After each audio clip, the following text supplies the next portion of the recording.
Now, the art of sales and the art of closing a deal, is it true that all of us are really in sales? That's what they say. You know, we spend our lives trying to convince others to support our ideas, whether it's to go out on a date with us or maybe get a pay rise from the boss. Sales skills are required.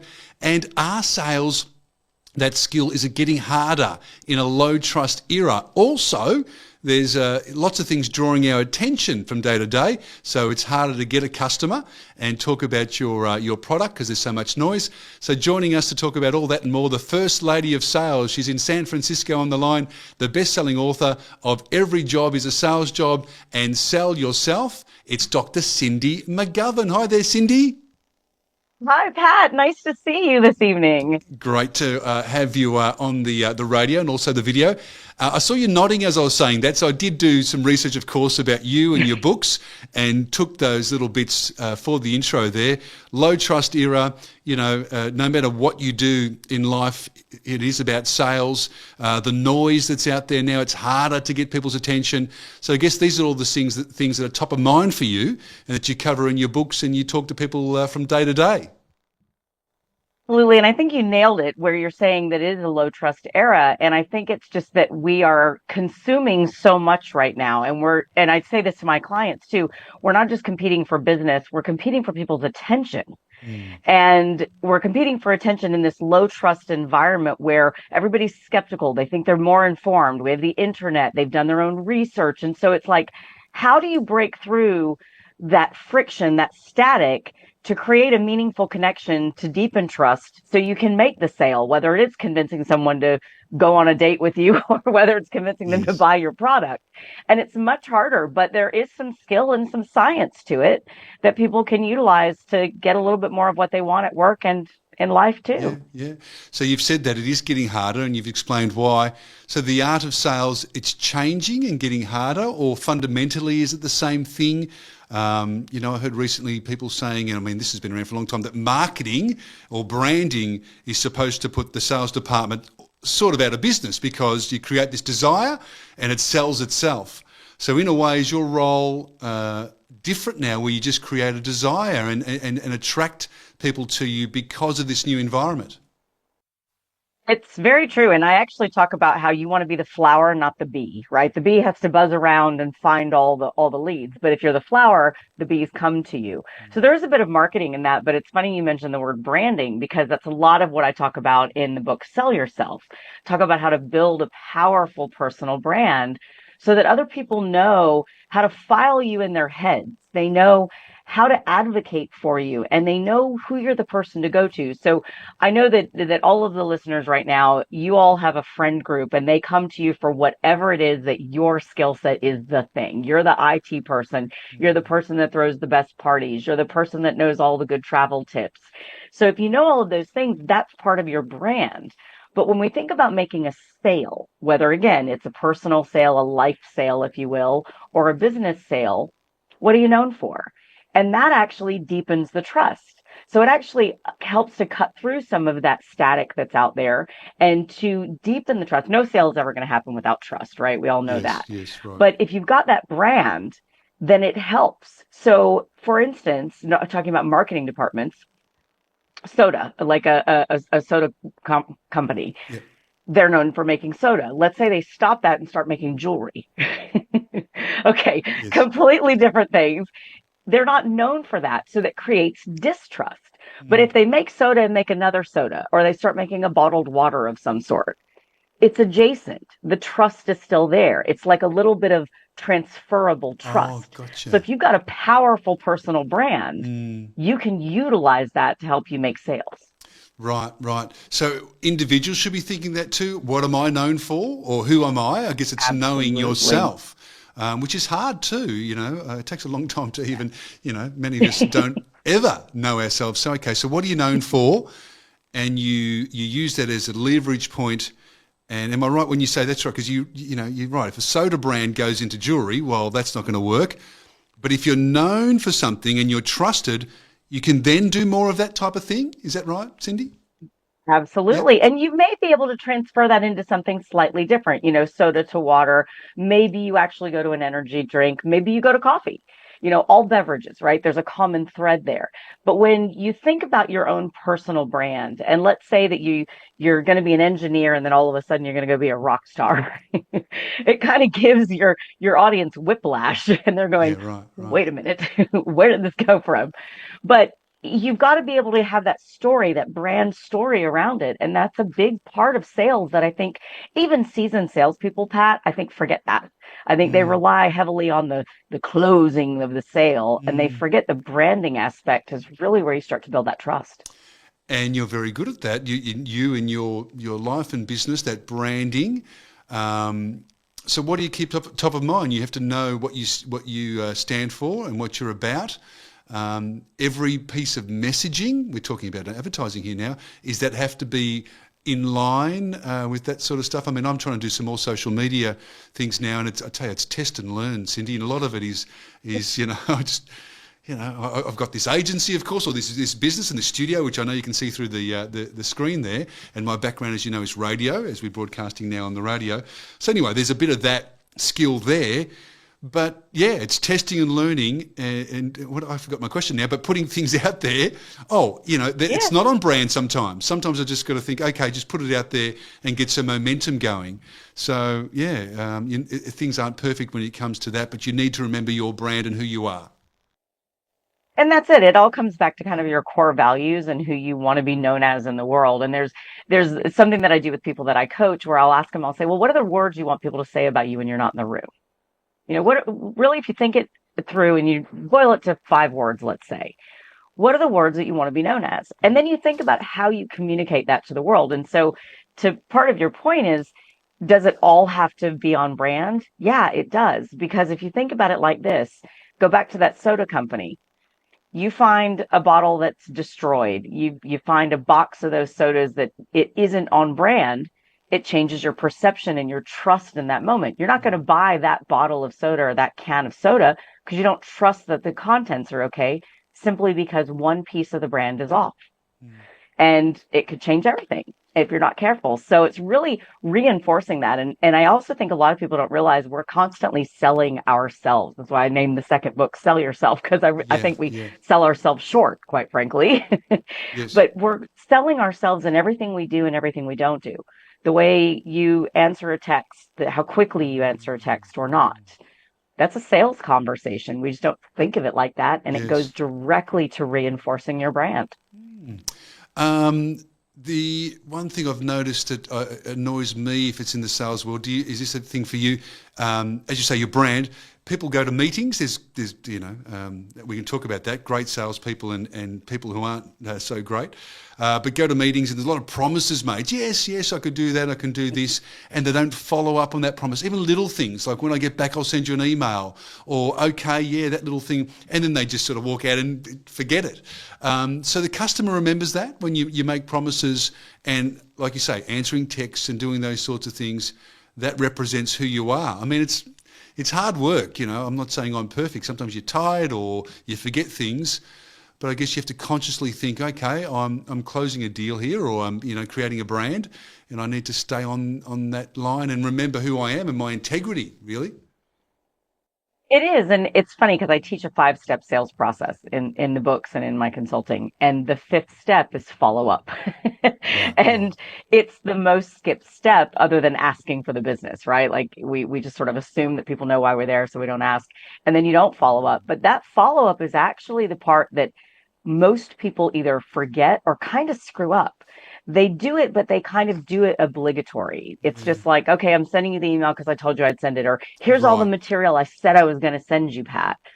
If you took 30 seconds and just said, Pat, it was such great meeting with you today, and I really love talking about our dogs, or whatever it is, just a moment of humanity, Yeah, yeah, it changes everything. yes. And we have to remember we're being sold to all day.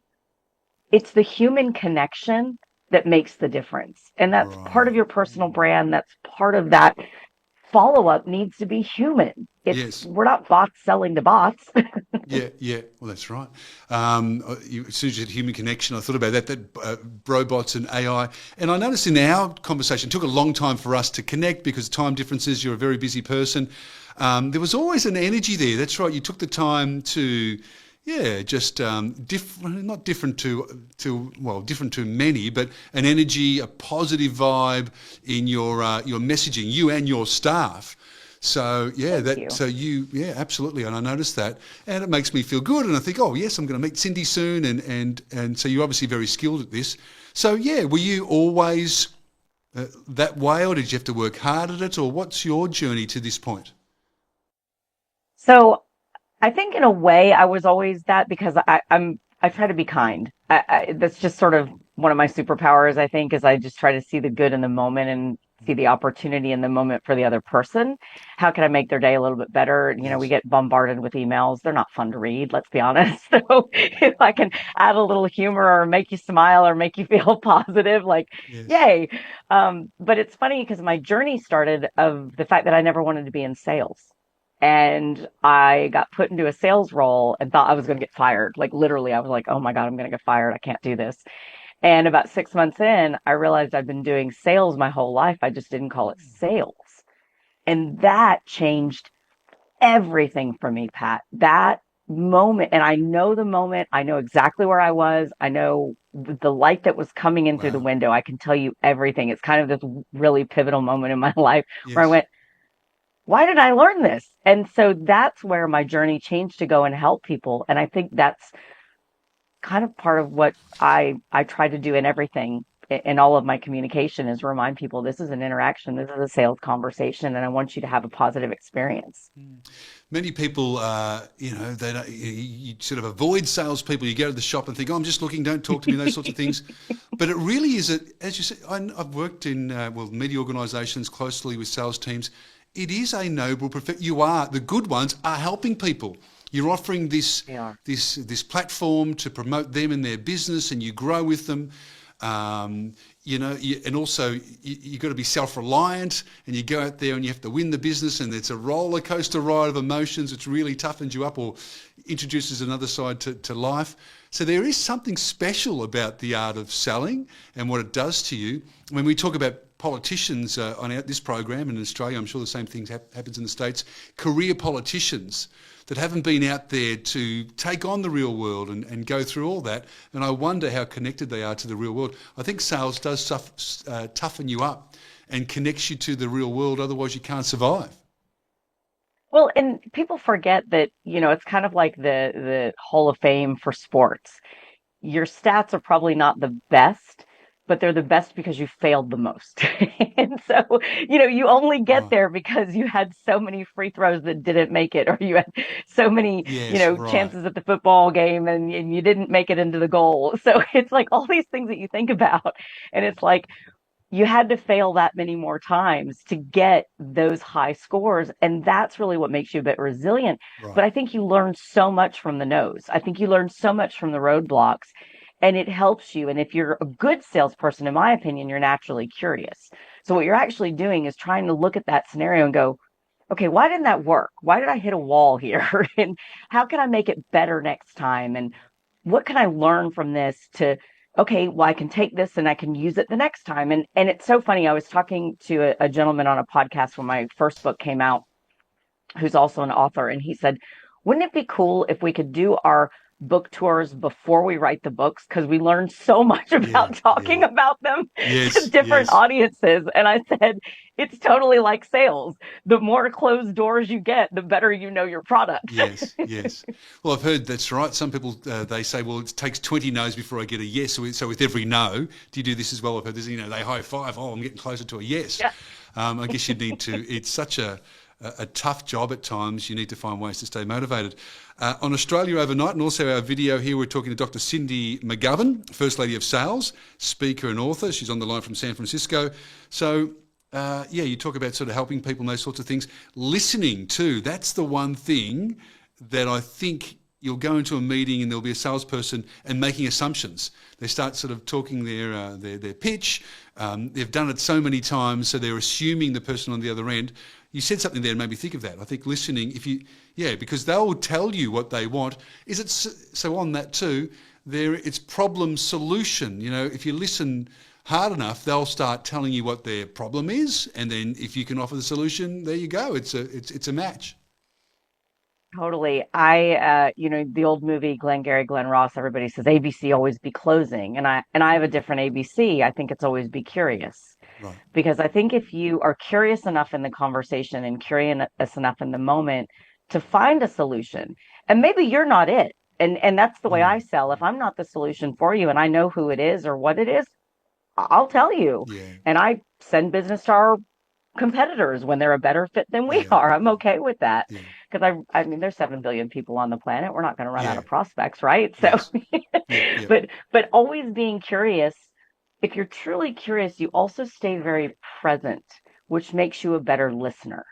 And in this distracted world, when we're, thinking about our phone and is it buzzing in your pocket or whatever, it's really that moment that you connect with the other person and they know you're listening, they know that you're paying attention, and more importantly, they know you care. Mm. Mm. And that's when trust deepens, and that's when the sale actually happens. They feel vulnerable enough to tell you what their challenges are. They'll Mm. tell you the problem. They'll let you share the solution. That's when the sale occurs. For people, we're a sort of a 55 plus radio station. Maybe listeners have been in sales in the past. We've already made the point that we're all really selling, but maybe for their children or grandchildren, if you're thinking about getting into sales, it can be tough. It can be quite brutal. Am I right there? It's a cutthroat sort of world sometimes. You get a client and somebody wants it and all that sort of stuff. Advice for people who are thinking about getting into it, and is there a certain personality type that's better than others? That's a great question. And I think the advice that I would give to the next generation is I used to be a college professor and students would ask, what should I be when I grow up? I'm like, I don't know. What do you want to be when you grow up? Yeah, yeah. But I think that if you are a naturally curious person and you like helping others, that drives you in sales because the mission is greater than the fear, right? You're not going to, and don't come from that place of scarcity. We can smell the desperation breath on Mm, salespeople, mm, when you have yes. that. But if you are really that person that wants to help other people, you like finding solutions to problems and you're curious, I think that makes a great salesperson. And people will often say, well, they have to be great public speakers and they have to be outgoing and this and that. Mm, mm. I actually I find don't that think so. introverts are some of the best Yeah, salespeople because they're yeah. better listeners. Yes, that's right. That's right. And I've sort of dabbled a bit, and I've got this world now. But I don't know if I was just thinking this, but sometimes if you're too, because I'm talking to younger marketing people and these sorts of things, and I'd come in there and maybe give advice, and there's 52-year-old Pat or whatever I am, 51-year-old Pat, giving advice. So you say introverts. Sometimes I walked away and thought maybe I was a bit too full on and too preachy and a bit, and it made them feel uncomfortable. They're not going to buy from you then. This guy's going to come in and sort of, so maybe it's good to be an introvert, or sometimes you change your personality. I have to back off a bit. So you read the room. I guess there's an energy you need to read as a performer too. You read the energy from the audience. So is there a bit of that going on?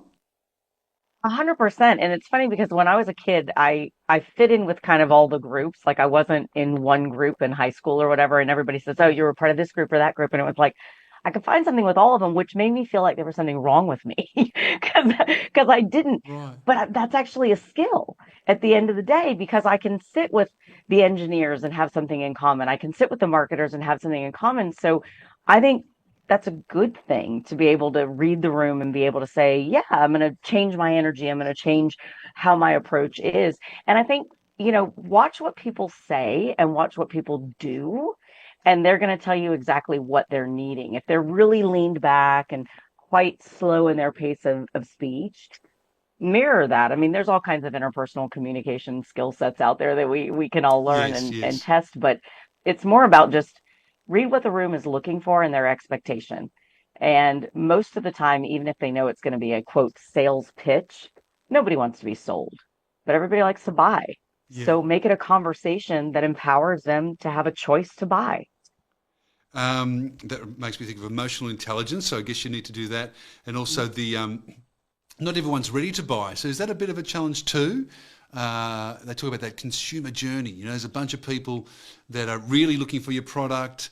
Another little bunch of people are sort of maybe they're thinking about it. Is that how it goes? And then there's others that are completely not thinking about it. Yeah, can you graduate those who are not thinking about it? How do you approach that? I guess you have to be a bit broader to talk to those that are sort of thinking about it and graduate them into the, oh, yes, I want it. So, yeah, you have to have knowledge of the science of it, or the technical stuff in the background as well. You need to understand the buyer's journey and all that sort of stuff as well to be a good salesperson. You do, but I also think you have to recognize who's your customer and who's not. Right. And I'll often say I'm not for everyone, right? So Mm. you're gonna get on with me or you're not, and that's okay Right. because I do think that there's other coaches, other consulting firms, other authors that are going to speak to you differently. So you find the ones that speak to you the best, and then the ones that don't, that's okay. And I think that's where salespeople kind of get themselves in trouble is you try to put that square peg in the round hole, Right. right? That doesn't fit. And that actually reflects on your personal brand. People, that's when we get the pushy salesperson. Nobody wants to be that. So if you read the room and you figure out this is my customer base, these are the ones that are going to buy from me. It's like a friend group. These are the ones I'm going to get on with. These are the Right. ones that I'm not. Mm. That's okay. Yes, yes. Walk away from the ones that are not a fit. Okay. All right. Good. But what about the whole thing about you? You know, there's seven no's before a yes. So, are you persistent with some people who you feel like they may not be your customer? I guess in your mind you think that, well, they are. They are. They're in the market. Maybe they're not ready. They say that many salespeople after one no, they don't. They just sort of walk away and think, oh, they've said no. And you should persist. I mean, there's also the thing about being annoying, you know. I mean, there's all these cold calls now we just sort of hang up on. So, yeah, sorry, that's a bit of a bubble of a thought bubble there. But yeah, should you be persisting even with those who aren't quite ready to buy? As long as they're part of that customer group that is a good fit, I'd say yes. And I think that there's a bit of stalking that goes with sales, right? Like I've got Yes. stories of people that I chased for 7 years before it was a time. And I do think timing is appropriate for sales Right. too. Not everybody's going to be ready right this moment. And the need has to be there. They have to be uncomfortable enough to want to make a change, right? So Ah, yeah, so okay. there's a number of things that go into this. But you've already done the research to make sure that there's a good alliance there, that Gotcha. that's a good fit. And that's when you can sort of stalk them until they call the police. The First Lady of Sales is with us, Dr. Cindy McGovern. So, what are you doing from day to day? You've got your books. You're talking to people about the art of sales. Is there a specialist area? Are you selling? I saw something recently on one of those, might have been Netflix, about selling real estate. Anyway, so I guess that's another thing too. You know, the bigger, it's a longer cycle. You know, you got to take them through the whole journey when you buy something big like that. So, are you specialising in a certain area, and what are you doing from day to day? So I run a consulting company as well as an online academy. So we're doing a lot of work with B2B. So working with businesses to help them grow. And so a lot of professional services, insurance companies, but we've got manufacturing, we've got real estate, Right, law right. firms, all sorts of folks. But it's really about Okay. folks that are looking to continue to grow and scale and tap into the untapped resource of their people. And that's my day to day is I turn a lot of non-salespeople into salespeople as my job. And my team does this and we do training and development and coaching, but it's really about helping them to kind of, I call it tapping into your inner 5-year-old. You know, every 5-year-old is the best salesperson on the planet. Yes, So yes, we right. all know how to do this. We just got to get back to that. Hmm. So we go in and unleash the 5-year-olds. Love it, love it. So Australian listeners can find you online. Is there sort of ways to access that training and that information through like a website or some way, on the Absolutely. internet? Yes, of Yeah. course. Orangeleafconsulting.com and orangeleafacademy.com. Okay, orangeleafconsulting.com and orangeleafacademy.com. Oh, good. Okay. I've got to think how I found you now. I think we come across each other on LinkedIn. So you're We on all the did. socials as well. Well, yeah, thank you. Have I missed anything that we want to pass on? I think we made the point that we're all in sales and we all need to know who we are and remember our personal brand. We all have bad days, though, don't we, Cindy? So it's okay to have bad days? It's okay to have bad days, but I always say that we're ourselves plus like 10%. And on the day that you can't be that, stay home. Take the day Right. off. Oh, okay. Yeah, okay. Oh, that's interesting. Yeah. So you sort of know that you're not really in the zone that day. So that's again to your personal brand. I'm going to go out there today and do damage because I'm just not up to it. So I'll just sort of take the day off and hit the ground running tomorrow type thing. Yeah, absolutely. And everybody needs a little off time and everybody needs some rest. Yes. And especially when you're on all the time for your job or with your family or whatever. Think about it, even with your family, you need some minutes away from them as much as you love them. Same thing. So give Yeah. yourself a break. We're Yeah. all human. Now you're in San Francisco. There, I can see you in your little studio or room. So yeah, Yes. you've made the time to tap in. So as I say, you're very busy and travelling around. Thanks for your time. We can find you online, and it's been wonderful talking to you on Australia Overnight and on the video as well. So thank you so much here in our the Tell Your Story Media Studios. Thank you, Dr. Cindy McGovern. Thank you so much for having me. This was great fun.